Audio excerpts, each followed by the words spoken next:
It's wonderful to see you all again. I've got an extraordinary tale to tell you today. Chen laughed as he poured his scotch over Margaret Sullivan's sweater in front of the silent board members.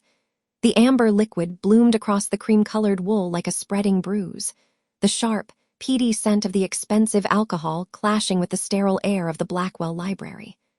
"Oh, look at that," he said, his voice a smooth, practiced baritone that didn't hold a shred of regret. "I suppose that's what happens when you let the help wander into the room during business hours." Margaret Sullivan didn't flinch. She felt the cold liquid seep through the knit, chilling her skin, but her eyes remained fixed on Harrison Blackwell. Her husband sat in the high-backed velvet chair, his once powerful frame now a shadow of itself. His skin was the color of old parchment, and his hands trembled as they rested on a silk lap rug. He looked at her, but his gaze was vacant, drifting toward the floor-to-ceiling windows where the afternoon sun highlighted the dust motes dancing in the stagnant air. "He needs his rest, Richard," Margaret said, her voice low and steady. She reached out to adjust the blanket, but the lawyer stepped between them, his presence a wall of expensive Italian wool and cloying sandalwood cologne. "What he needs is a professional who can manage his legacy, not a finger painter with a savior complex," Richard snapped. He leaned in closer, his shadow swallowing her. "Let us be clear. You were a charming distraction for him when he was healthy. Now, you're a liability. An art teacher from the wrong side of the tracks doesn't belong in a house built on silicon and steel." The 3 board members, including Linda, the company's lead pharmacist, shifted uncomfortably in their leather chairs. Linda's eyes darted toward Margaret, a flicker of something like pity or warning crossing her face before she looked back at her tablet. The sound of a pen tapping against a mahogany table was the only heartbeat in the room. Richard turned back to the table, dismissing her entirely. "Now, as I was saying, the power of attorney is absolute. Given Harrison's declining cognitive state, I'll be handling all disbursements, including the funding for that little clinic your brother is in." The air in the room seemed to vanish. Margaret's brother, Tommy Sullivan, was halfway through a grueling recovery program that Harrison had insisted on paying for. It was the only reason Tommy was still alive. "Harrison promised that funding was secure," she said, her heart hammering against her ribs like a trapped bird. Richard didn't even look up from the documents. He adjusted his silk tie, the gold link glinting in the afternoon light. "Promises are for people who can remember them.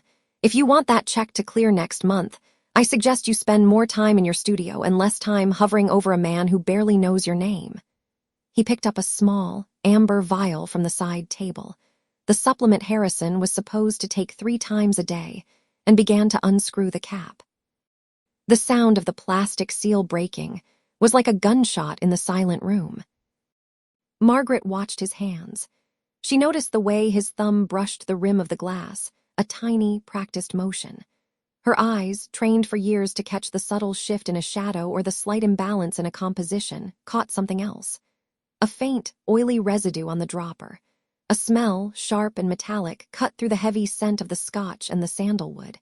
It wasn't the supplement. It had the acrid, biting undertone of something synthetic, something that didn't belong in a healing tincture. "I'll take that," Margaret said, stepping forward. Richard laughed, a sharp, barking sound. He held the vial just out of her reach, his eyes mocking. "I think not. You might get your common little germs all over it. Go on, Margaret. Go paint a sunset. Leave the real work to the grown-ups."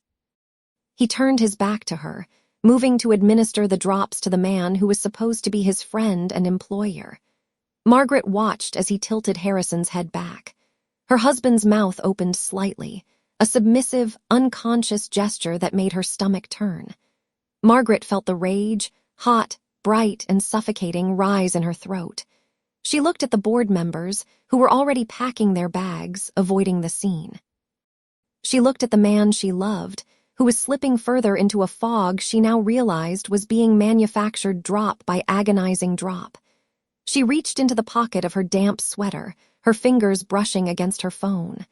She hadn't turned it on, but she felt the weight of it. "Richard," she said, her voice a razor-thin line of ice. The lawyer paused, the dropper hovering over Harrison's tongue. He glanced over his shoulder, a smirk playing on his thin lips. "Still here, I thought I made the hierarchy clear." "I'm going," she said. She didn't look at the scotch stain. She didn't look at the arrogant tilt of his head. She looked straight at the vial. "But I'd be careful with those supplements. The formula seems inconsistent. I'd hate for the board to find out you were being careless with the CEO's health." Richard's smirk didn't falter, but his eyes narrowed, a flash of something sharp and dangerous flickering in the depths. "Are you a chemist now, too? Stick to your primary colors. They're easier for you to understand." She walked out of the library, the sound of her sensible flats silent on the thick Persian rug. She didn't stop until she reached the kitchen where Mrs. Hartley was polishing the silver. The older woman looked up, her face a mask of concern as she saw the stain on Margaret's chest. "Oh, Mrs. Blackwell," the housekeeper whispered, setting down a silver tray. "Not again. He's a cruel man, that Mr. Chen." "It's fine, Mrs. Hartley," Margaret said. She pulled her phone from her pocket. Her hands were steady, her lethal eye already cataloging the timeline, the witnesses, and the metallic scent still clinging to her memory. "Cruelty is just a mask for fear. He thinks I'm looking at the mess he made. He doesn't realize I'm looking at the evidence." She looked out the window at the sprawling estate. Richard thought he was the master of this house. He thought he could poison the lion and bully the mate. He thought an art teacher was too simple to understand the complex geometry of a betrayal. Margaret tapped a contact on her screen. Linda. The pharmacist had seen the look in the library. She had smelled the air. "Linda," Margaret said, when the call connected, her voice dropping into a tone that would have made Richard Chen's blood run cold. "We need to talk about what's really in those vials, and we need to do it before the next dose." She hung up and looked at her reflection in the darkened kitchen window. The art teacher was gone. The strategist had arrived. Richard wanted a war of status and power. He was about to find out that a woman who knew how to layer a canvas also knew how to hide a trap in plain sight. The next morning, the sun bled through the floor-to-ceiling windows of the breakfast nook, highlighting the dust motes dancing over the untouched eggs on Harrison's plate. The air in the Blackwell estate usually smelled of beeswax and old money, but today, a sharp, metallic scent clung to the atmosphere. The scent of the specialized supplements. Richard Chen was currently stirring into Harrison's tea. Margaret Sullivan watched from the doorway, her fingers grazing the cool, smooth surface of the smartphone hidden in her cardigan pocket. She had spent the night staring at the ceiling, the pharmacist's warnings echoing in her mind. Every time the silver spoon clinked against the fine bone china, it sounded like a funeral bell. "You're late, Margaret," Richard said without looking up. He adjusted the cuff of his charcoal gray suit, the sunlight catching the polished face of his Patek Philippe. "I suppose the life of a part-time art teacher doesn't require much of a schedule, but in this house, we value precision." He finally turned, his gaze sweeping over her simple cotton dress with a sneer that didn't reach his eyes. Two maids stood by the sideboard, their heads bowed, while Mrs. Hartley fussed with a tray of fruit nearby. The audience was small, but for Richard, any audience was enough for a performance. "Harrison is resting," she said, her voice a level, practiced calm. She walked to the table, her eyes tracking the way he slid the empty vial into his pocket. "He's deteriorating," Richard corrected, leaning back and crossing his legs with the casual confidence of a man who already owned the room. "The doctors, the ones I've handpicked, of course, say his cognitive functions are slipping. It's a tragic turn for a man of his stature, which brings me to the matter of your brother, Tommy." Margaret felt the temperature in the room drop. She didn't blink. "What about Tommy?"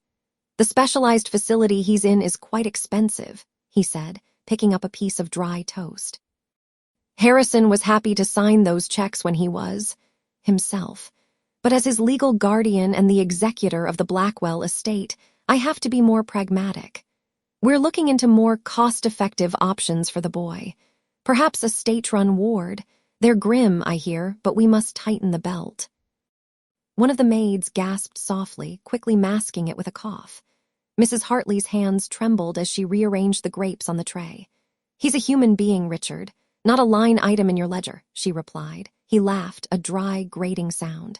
In this world, everyone is a line item. Some of us are assets. You, Margaret, are a liability, a glorified babysitter who thinks she's a wife. He stood up, towering over her, his shadow stretching across the table. Don't get too comfortable in that chair. The Blackwell Foundation Gala is in 3 days. It will be Harrison's final public appearance before I move him to the private wing permanently. After that, you'll find your services and your brother's funding summarily terminated. He brushed past her, the scent of his expensive, cloying cologne lingering like a stain. He didn't notice that as he moved, she had leaned in just enough to feel the slight weight of the empty vial through the fabric of his jacket. Once the heavy oak doors clicked shut behind him, she turned to the table. Harrison sat in his wheelchair, his eyes vacant, a thin trail of tea running down his chin. "Mrs. Hartley," she said softly.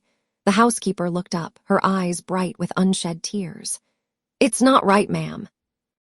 "The way he speaks to you, the way he treats Mr. Blackwell."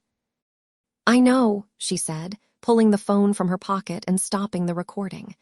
She had every word of his threat, every admission of his control over the estate. She walked over to Harrison, taking a clean linen napkin and gently wiping his face. "But he's right about one thing. The gala is in 3 days." She looked out at the manicured lawn, her mind already layering the next trap. Richard thought he was the architect of this downfall, but he had forgotten that an artist understands perspective better than anyone. From where he stood, he saw a victim. From where she stood, she saw a man so blinded by his own reflection that he couldn't see the floor being pulled out from under him. "Mrs. Hartley, I need you to find the guest list for Friday night," she whispered, her gaze hardening. "And tell Linda I'll be at the pharmacy in an hour. We have 72 hours to change the chemistry of this house." She looked back at the empty teacup. The countdown had begun, and Richard had no idea that the liability he had just mocked was the only person who knew exactly how his empire would crumble. 40 minutes after leaving the estate, the clinical scent of rubbing alcohol and peppermint greeted Margaret Sullivan as she stepped into the quiet sanctuary of the local pharmacy. The bell above the door chimed, a lonely, sharp sound that felt like the start of a countdown. Linda was already waiting near the back counter, her face etched with a grim professional focus that made Margaret's stomach tighten. Without a word, the pharmacist beckoned her into the small, cluttered office behind the prescription tiers. Linda set a manila folder on the desk. Beside it lay a small plastic evidence bag containing the residue Margaret had scraped from the bottom of Harrison's favorite porcelain tea set. The fluorescent lights hummed overhead, casting a sickly pallor over the lab reports. "It's thallium, Margaret," Linda whispered, her voice trembling with a mixture of fear and outrage. She pointed to a series of highlighted peaks on a graph. "Colorless, odorless, and tasteless. In these doses, it doesn't kill you instantly. It mimics a dozen different natural illnesses. It starts with the tremors, then the mental fog, then the total collapse of the nervous system. It's a chemist's way of committing a slow-motion execution." Margaret felt a cold, sharp spike of rage pierce through her chest. She pictured Richard Chen sitting across from her husband, smiling and nodding while he watched the light fade from Harrison's eyes, one cup of tea at a time. It wasn't just greed. It was the calculated cruelty of a man who enjoyed the process of destruction. She reached out, her fingers brushing the plastic bag. The crinkle of the synthetic material sounded like a death knell. "I need the official certification," Margaret said, her voice sounding like grinding stone, "and the digital timestamp from the mass spectrometer." "I've already encrypted the files," Linda replied, sliding a sleek black thumb drive across the desk. "But Margaret, this is enough to kill a man twice over, if he knows you have this." "He won't know," she interrupted, tucking the drive into the hidden lining of her purse. "Not until the moment he can't do anything about it. Thank you, Linda. Keep the physical samples in the safe. I'll call for them when the clock hits 0. By the time Margaret returned to the Blackwell estate, the sun was dipping below the horizon, casting long, skeletal shadows across the manicured lawn. The heavy, oaken scent of the library usually brought her peace, but as she opened the double doors, she was met with the acrid, cloying smell of Richard's expensive imported cigarettes. Richard Chen was draped across Harrison's leather wingback chair, a crystal tumbler of 30-year-old scotch in his hand. He didn't stand when she entered. Instead, he swirled the amber liquid, watching the ice clink against the glass with the casual arrogance of a king surveying a conquered territory. "You're out late, Margaret," he said, his voice dripping with faux concern. "I hope you weren't out spending more of Harrison's money on those art supplies of yours, though I suppose it doesn't matter much now. I've been reviewing the new medical trust. Given Harrison's declining mental state, I've had to make some adjustments to the family allocations." He stood up slowly, smoothing the front of his bespoke Italian suit. He walked toward her, his loafers clicking sharply against the marble floor. He stopped just inches away, invading her personal space with the practiced ease of a predator. "I've decided to cut off the funding for your brother's rehabilitation center," Richard sneered, a thin, cruel smile stretching across his face. "Tommy is a charity case the Blackwell estate can no longer afford to carry. It's a waste of resources, really, much like that little gallery you pretend to run." Margaret's nails dug into her palms, her skin breaking under the pressure, but her face remained a mask of submissive tragedy. This was the second rage spike of the hour. The man who was murdering her husband was now reaching out to crush her brother, too. She could almost taste the copper of her own fury. "Richard, please," she said, her voice breathless and small. "Tommy needs that treatment." Harrison promised. "Harrison isn't in a position to promise anything anymore," he interrupted, leaning in so close she could smell the scotch on his breath. He reached out and patronizingly patted her cheek. "You should be thanking me. I'm trimming the dead weight so there's more left for your transition period. Once the gala is over and the new power of attorney is signed, you'll find that I can be very generous to people who know their place. And people like you, Margaret. Your place is in the background, looking pretty and staying silent." He laughed, a dry, entitled sound that echoed off the high ceilings, before sauntering past her toward the foyer. Margaret waited until the sound of his footsteps faded. She didn't move until she heard the heavy front door thud shut. Slowly, she reached into her purse and touched the cold, hard edge of the thumb drive. The liability was holding the lightning bolt that would strike his entire world. She walked over to the desk where Mrs. Hartley had left a silver tray. On it sat the finalized guest list for the Friday night gala. Margaret picked up a pen and began to scan the names. The elite of the city, the board of directors, the local press, they would all be there. She paused at a name near the bottom, Detective Miller. "Mrs. Hartley," Margaret called out softly as the housekeeper appeared in the doorway. "Yes, ma'am." "The seating chart," Margaret said, her eyes fixed on the list. "Move Richard Chen to the center table, directly under the main chandelier. I want him to have the best view in the house when the curtain goes up." She looked at the clock on the mantel, 48 hours. The chemistry of the house had already changed, but the explosion was still 2 days away. She could feel the weight of the evidence in her hand, a secret power that Richard, in his infinite arrogance, couldn't even imagine. And Mrs. Hartley. "Yes, Margaret. Make sure the champagne is chilled. It's going to be a very long night." Margaret turned back to the window, watching her own reflection in the dark glass. The art teacher was gone. The strategist remained, and she was counting the seconds until the man in the Italian suit realized he had been walking into a cage of his own making. The following afternoon, the air in Harrison's study was thick with the scent of old leather and the sharp, clinical tang of the tonic Margaret had prepared. It was a silent, sunny room, but the atmosphere felt brittle, like glass under pressure. Margaret Sullivan stood by the window, her fingers grazing the cool glass of a small vial hidden in her palm. Behind her, the rhythmic scratching of a fountain pen stopped.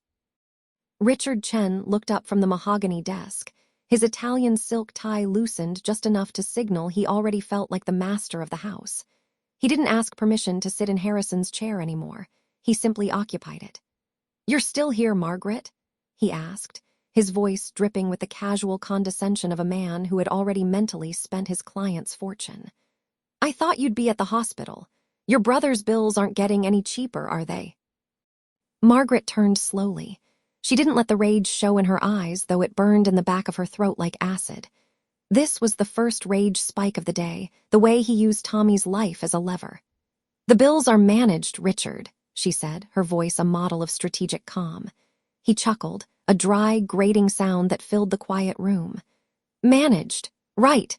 Just remember who signs the checks around here once the inevitable happens.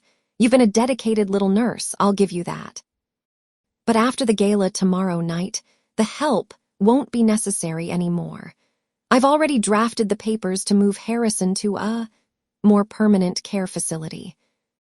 She moved toward the desk, the tray in her hands steady. On it sat a single cup of herbal tea, the one Linda had helped her refine.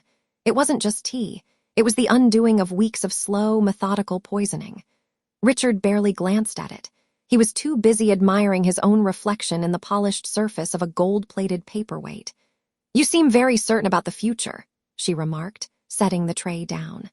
The clink of fine bone china against wood was the only sound in the room. "I'm a lawyer, Margaret. I deal in certainties." Richard leaned back, crossing his legs and revealing socks that cost more than her monthly rent. "And the certainty is that by this time tomorrow, the Blackwell legacy will be under new management. You should enjoy the party. It'll be the last time you see the inside of a house like this." Margaret leaned in slightly, her shadow falling across the legal documents he had spread out like spoils of war. "You should be careful, Richard. Arrogance has a way of blinding people to the things right in front of them. Even a sleeping lion eventually wakes up." He barked a laugh, shaking his head. "Is that a threat? From an art teacher? Please, you're out of your depth. You've spent too much time looking at paintings and not enough time looking at how the world actually works. Power isn't given, it's taken." "And I've already taken it." She watched him, her gaze cool and analytical. She saw the way his hand hovered over Harrison's private seals, the way he preened. He was so convinced of her insignificance that he didn't even notice the way Harrison, sitting in the armchair by the fireplace, had gripped the armrest with a sudden, renewed strength. The antidote was working. The sleeping lion was stirring, and Richard was too busy gloating to hear the floorboards creak. "I'll remember you said that," Margaret said softly. "Especially when the curtain goes up." Richard dismissed her with a flick of his wrist, already returning to his papers. "Make sure the champagne is the '96 vintage for tomorrow. I want everything perfect for my announcement." Margaret exited the study, her pulse steady. In the hallway, she met the gaze of Mrs. Hartley, who was holding a stack of freshly pressed linens. The housekeeper's eyes were wide, a silent question hanging between them. Margaret gave a single, sharp nod. The secret power wasn't just in the evidence she had gathered. It was in the invisibility Richard had granted her through his own bigotry. She retreated to her small room, pulling the seating chart from her pocket. She traced the line to the center table, directly under the grand chandelier. The countdown had reached 24 hours. She could almost hear the ticking of a clock that Richard didn't even know was in the room. Tomorrow, the world would see the Blackwell legacy, but not the one Richard had written. She looked at the vial one last time before locking it away. The trap was set, the bait was taken, and the man in the Italian suit was walking toward a cliff he refused to believe existed. The night before the storm was always the quietest, but as Margaret watched the sun dip below the horizon, she knew the silence wouldn't last. Tomorrow, the truth wouldn't just be told, it would be deafening. The evening arrived with a chilling precision. The Blackwell estate transformed into a glittering cage of crystal and gold. By 7 o'clock, the grand ballroom was a sea of silk and sharp tuxedos, the air heavy with the cloying scent of white lilies and the expensive, metallic tang of top-shelf gin. A string quartet played in the gallery, their music weaving through the low hum of 100 elite voices, but to Margaret Sullivan, it sounded like a funeral march. She stood at the edge of the foyer, her hand resting lightly on the cold marble of a pedestal. For months, she had moved through these halls as a ghost, a silent witness to her husband's slow decline and the predatory rise of the man who called himself a friend. Tonight, the invisibility Richard Chen had forced upon her was gone. She had traded her sensible wool sweaters for a gown of midnight blue, the exact shade of the deep Atlantic, that clung to her frame with a quiet, lethal elegance. Richard stood at the center of the room, holding court beneath the massive baccarat chandelier. He was in his element, his Italian silk suit catching the light as he gestured with a crystal flute of vintage champagne. He looked every bit the successor, the loyal lieutenant ready to shoulder the burden of the Blackwell legacy now that the great Harrison Blackwell was indisposed. "It's a tragedy, truly," Richard said, his voice carrying just enough to reach the nearby board members. He didn't notice Margaret approaching. Harrison was a titan, but even titans crumble. Someone has to keep the foundation from sinking into the mud. It's a heavy crown, but I've always been a man of duty. A low murmur of sympathetic agreement rippled through the circle. Margaret felt a surge of cold fire in her chest. The audacity of his performance was breathtaking. He wasn't just stealing a company. He was auditioning for the role of a saint while the man he was poisoning sat upstairs in a darkened room. "Duty is a fascinating word for it, Richard." The circle parted as Margaret stepped forward. Richard's smile didn't falter, but his eyes, those sharp, calculating eyes, narrowed as they swept over her. He took a deliberate sip of his champagne, his gaze lingering on the diamond pendant at her throat.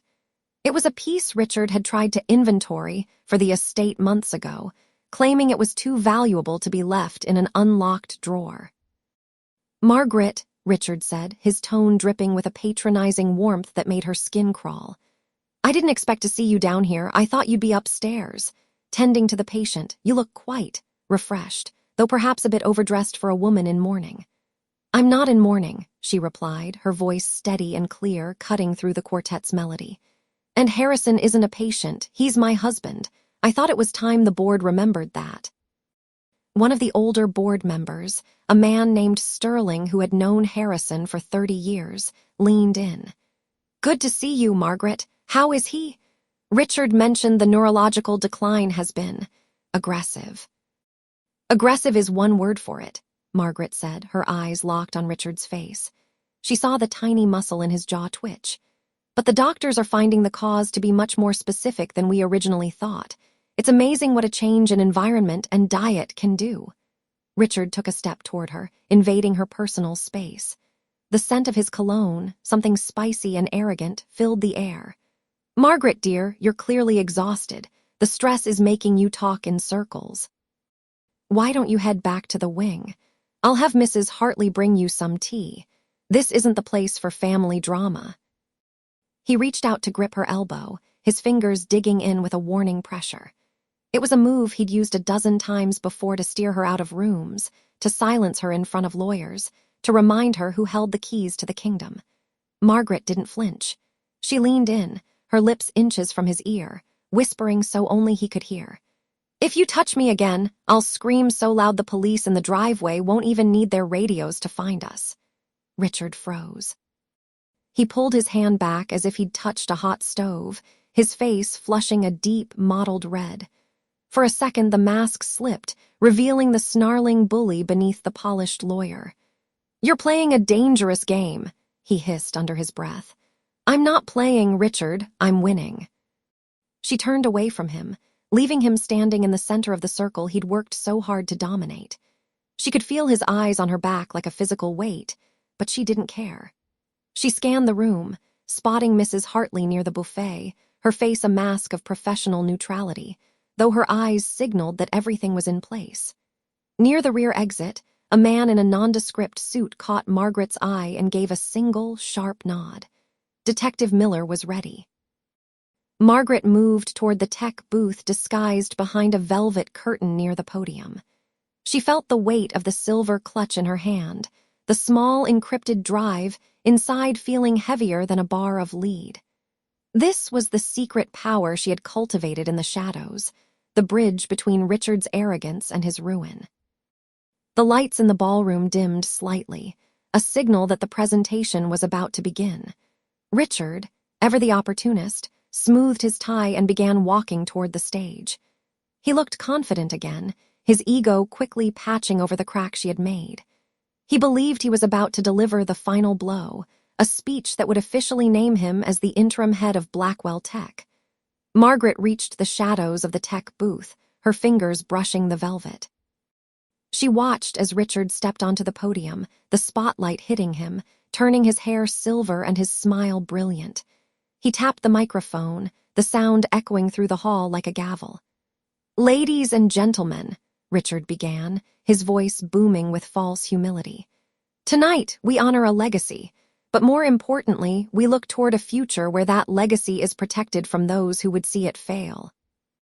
He glanced toward Margaret in the shadows, a smirk playing on his lips. He thought he was the one holding the gavel. He didn't realize he was the one on trial. Margaret reached into her bag, her fingers closing around the drive. The countdown had reached 0. As Richard opened his mouth to deliver the first lie of his speech, Margaret stepped into the light of the control panel, her thumb hovering over the override button. The room was silent, waiting for his words, but Margaret knew that in 10 seconds, the only thing they would be hearing was the truth. Margaret's thumb pressed down, the tactile click of the override button echoing in her own ears like a gunshot. On the massive screen behind the podium, the sleek corporate slides of Blackwell Industries vanished. In their place, a high-resolution scan of a laboratory report flickered into existence, the red-stamped word toxicology screaming in bold letters across the 50-foot display. Richard Chen didn't notice immediately.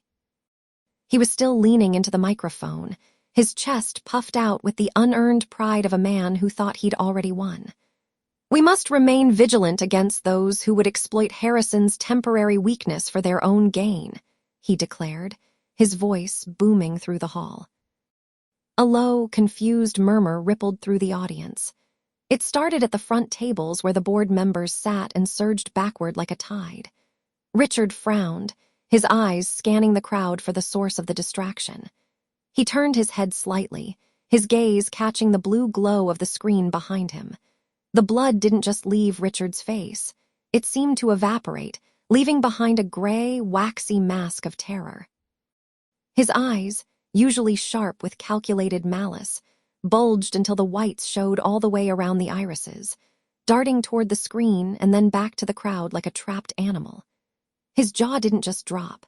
It hung slack, a slight tremor vibrating through his chin as his breathing transformed into a series of wet, hitching gasps that rattled through the microphone for everyone to hear. He looked less like a high-powered lawyer and more like a man watching his own execution. Margaret stepped out from the shadows of the control booth, her heels clicking rhythmically against the marble floor. The sound was sharp, precise, and utterly calm. She didn't rush. She didn't shout. She simply walked into the center of the light, the smell of the expensive lilies decorating the stage cloying in the sudden, suffocating silence of the room. "The weakness wasn't temporary, Richard," Margaret said, her voice amplified by the secondary headset she'd donned. "It was manufactured." She tapped her tablet, and the screen shifted. Now it showed a series of bank statements, Richard's private offshore accounts, highlighting a steady stream of payments to a disgraced chemist. Beside it, a video clip began to play. It was grainy, taken from a hidden nanny cam Mrs. Hartley had tucked behind a bookshelf in Harrison's study.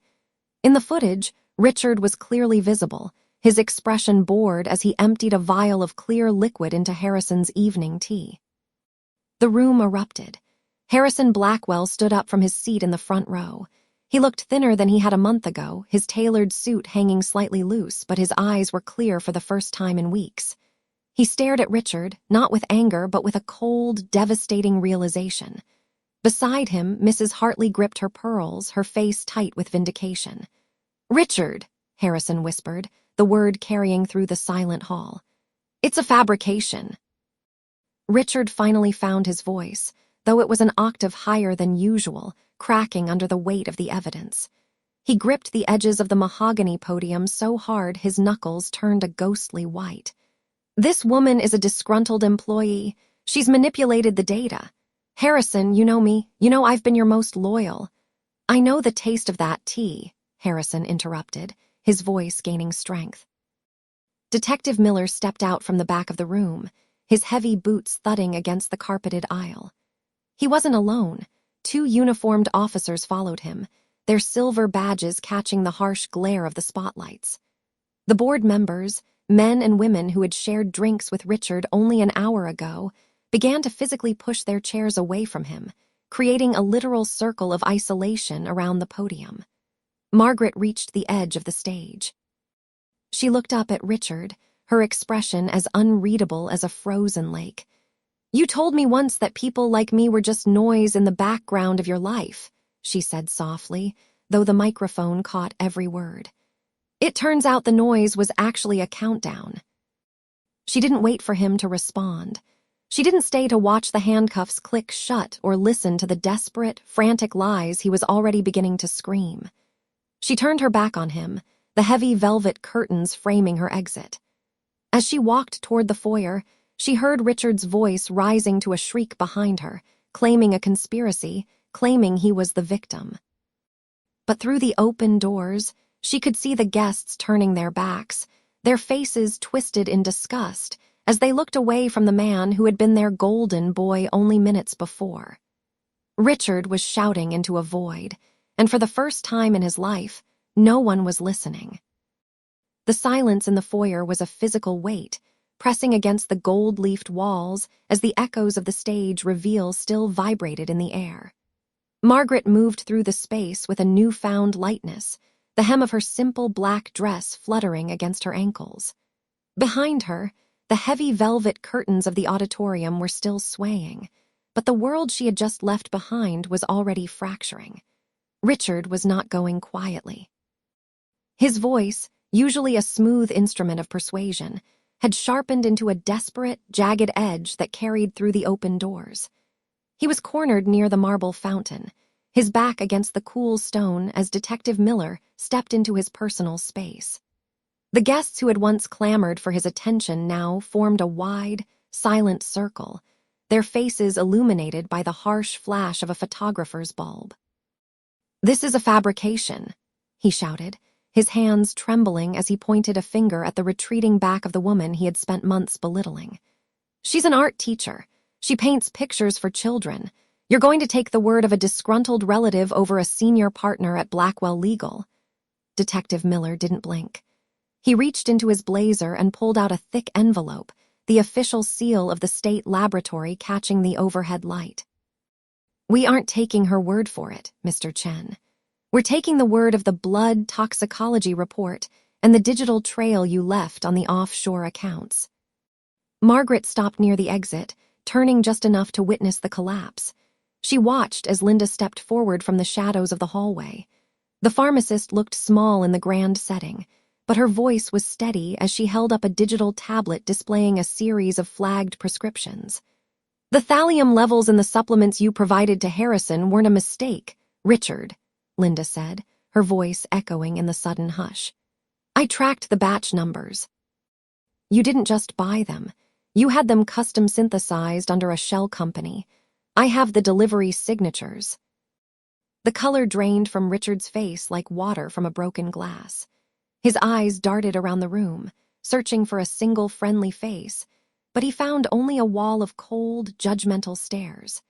His skin, usually a polished bronze from expensive vacations, turned a sickly, translucent gray. The muscles in his jaw spasmed, a frantic tic that made his mouth twitch as if he were trying to swallow a lie that had grown too large for his throat. His breathing came in jagged, wet rattles, and for the first time, the sharp crease of his designer suit looked like a shroud. He looked smaller, the arrogance that had served as his armor stripped away to reveal a man hollowed out by his own greed. "Harrison," Richard gasped, turning toward the wheelchair where Harrison Blackwell sat. "Harrison, buddy, think about the firm. Think about what this scandal will do to the stock. She's manipulating you. She's been bitter ever since Tommy's accident." Harrison, whose face had regained a hint of its former strength over the last week of Margaret's secret care, gripped the armrests of his chair. He looked at the man he had trusted with his life and his legacy, and for the first time in years, there was no fog in his eyes. "The only thing Margaret manipulated was the truth you tried to bury," Harrison said, his voice raspy but firm. "Mrs. Hartley found the vials, Richard. She's been keeping a log of every vitamin you forced me to take while I was too weak to argue. You didn't just poison my body, you tried to poison my memory of my own family." The sound of the first handcuff clicking shut was like a gunshot in the silent room. Richard flinched, his shoulders slumping as the weight of the law finally settled on him. He looked down at his wrists, then back at the crowd. The socialites who had laughed at his jokes only an hour ago were now whispering behind their hands, their eyes filled with a mixture of horror and delicious scandal. "I did it for the company," Richard muttered, a final, pathetic attempt at justification. "You were letting it slide. You were getting soft." "No," Margaret said, stepping back into the light so he had to look at her. "You did it because you thought people like us were invisible. You thought a housekeeper, a pharmacist, and an art teacher were just background noise in your grand life. You forgot that the people who clean your house and fill your prescriptions are the ones who see exactly who you are when the cameras are off." She felt a surge of cold satisfaction as she watched him realize that his entire world had been dismantled by the very people he considered beneath his notice. He had flaunted his wealth, his designer suits, and his members-only status, yet he was being led away in front of the very elite he had spent his life trying to impress. Linda and Mrs. Hartley moved to Harrison's side, a silent guard of the people Richard had dismissed. Detective Miller signaled to his partner, and they began to lead Richard toward the service entrance, away from the glittering lights of the gala. "Wait," Richard cried out, his voice cracking. "I have a right to a phone call. I know the district attorney." "The district attorney is the one who signed the warrant, Richard," Detective Miller said dryly. "He wasn't particularly happy to see his name on those offshore account logs." Margaret watched until the heavy oak doors swung shut behind them. The room began to buzz with the frantic energy of 100 different conversations, but she didn't stay to hear them. She walked to Harrison, placing a hand on his shoulder. He reached up, patting her hand with a trembling but sincere grip. "Is it over?" he asked softly. "The reckoning is over," Margaret replied, looking out at the empty space where Richard had stood. "But the ruin is just beginning for him, and for us. We're going to go get Tommy." She didn't look back as she walked out into the cool night air. The city lights were bright, but for the first time in a long time, the shadows didn't feel threatening. She had been the sleeping lion, and now that the hunt was finished, she was ready for the peace that followed. Richard Chen was gone, and as the police cruiser pulled away with its sirens muted but its lights flashing, Margaret Sullivan finally let out the breath she had been holding for 5 years. 6 months had passed since the night the sirens faded into the distance, leaving the Blackwell estate in a silence that felt heavy with the weight of 5 years of lies. The crisp October air now carried the scent of wood smoke and expensive perfume, a sharp contrast to the sterile, metallic tang of the slow-acting poison that had once permeated Harrison's sick room. Margaret Sullivan stood in the center of the gallery, her fingers lightly tracing the edge of a mahogany display case. She wasn't wearing the modest, stained apron of a classroom teacher anymore. Her charcoal silk suit was tailored to perfection, and the emerald pendant at her throat caught the light with every steady breath. She looked across the crowded room at the Sullivan Gallery opening. Her name was etched in gold leaf on the glass doors, a testament to the life she had reclaimed. The critics were already calling her the revelation of the year, but Margaret didn't care about the accolades. She cared about the man standing by the far wall. Harrison Blackwell looked 10 years younger. The gaunt, hollow-eyed specter he had become was gone, replaced by a man who stood tall, even if he still leaned slightly on a silver-headed cane. His recovery had been a grueling marathon of blood transfusions and physical therapy, but the fire had returned to his eyes. "He's asking for a transfer again," a voice said quietly beside her. Margaret turned to see Detective Miller. He looked out of place in his rumpled trench coat amidst the sea of tuxedos and evening gowns, but his presence was the only thing that made the evening feel real. He took a sip of sparkling water, his eyes scanning the room with professional habit. "Richard?" Margaret asked, her voice calm as ice. "Richard Chen is finding that the state penitentiary doesn't care much for his Ivy League degree or his taste in vintage Bordeaux," Miller replied, a grim smile touching his lips. "He tried to sue the warden last week for substandard living conditions." The judge threw it out before the ink was dry. "His assets are frozen, his law license is a memory, and his family has officially changed their last names. He's a ghost, Margaret. A ghost in a gray jumpsuit. Margaret felt a cold surge of satisfaction. She remembered the way Richard had sneered at her, mocking her poverty while he systematically drained Harrison's life and fortune. Now, the man who had bragged about buying and selling people was scrubbing industrial floors for 50 cents an hour. The power inversion was total. The bully had been broken by the very laws he thought he was above. And the others? Margaret asked. The board members who looked the other way are facing a class action suit, Miller said. They're scrambling to settle, but Harrison isn't making it easy. He wants blood, and he's got the best lawyers in the country making sure they get what they deserve. Linda walked over then, her face bright with a genuine smile. The pharmacist had been the first to see the truth, and tonight she looked like a woman who had finally shed a heavy burden. She squeezed Margaret's hand, the scent of her floral perfume a soft anchor in the bustling room. Tommy is asking for you, Linda whispered. He's in the back office. He says the crowds are too loud, but he wants to see the main piece before the auction starts. Margaret nodded, her heart softening. Tommy Sullivan had been moved to the best neurological facility in the state the week after Richard's arrest. The specialized care, funded by the restitution Margaret had won, had worked wonders. He was speaking in full sentences now, his memory returning in fragments that Margaret cherished like gold. She walked toward the back of the gallery, passing Mrs. Hartley, who was directing the catering staff with the same iron-fisted grace she had used to manage the Blackwell household. The housekeeper caught Margaret's eye and gave a small, respectful nod.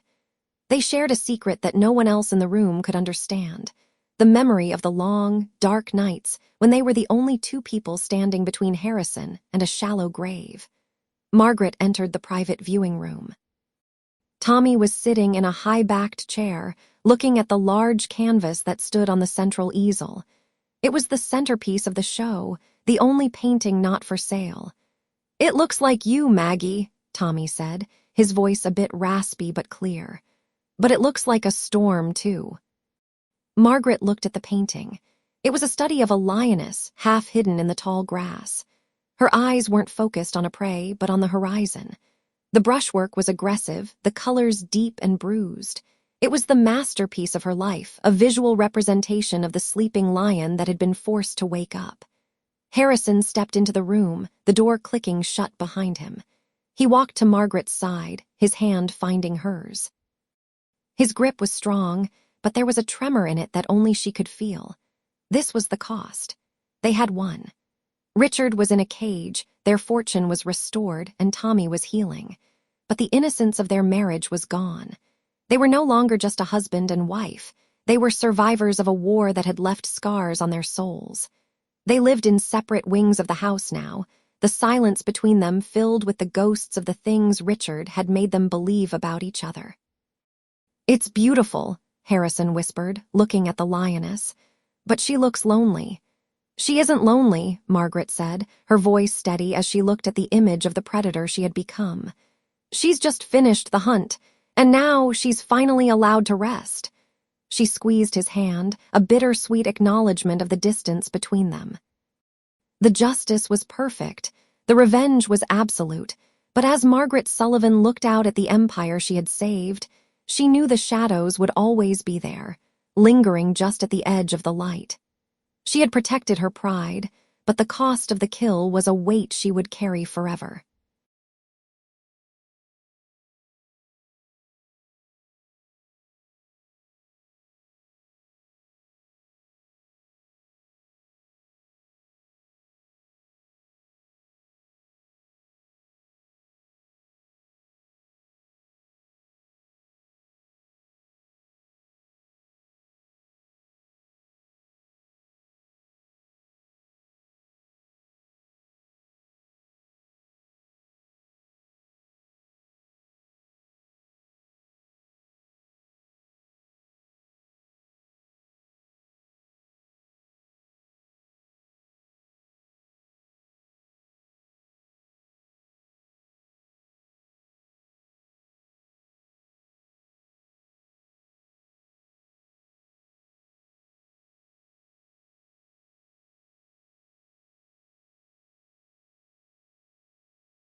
I hope you enjoyed this tale. Please subscribe to support the channel. Goodbye for now.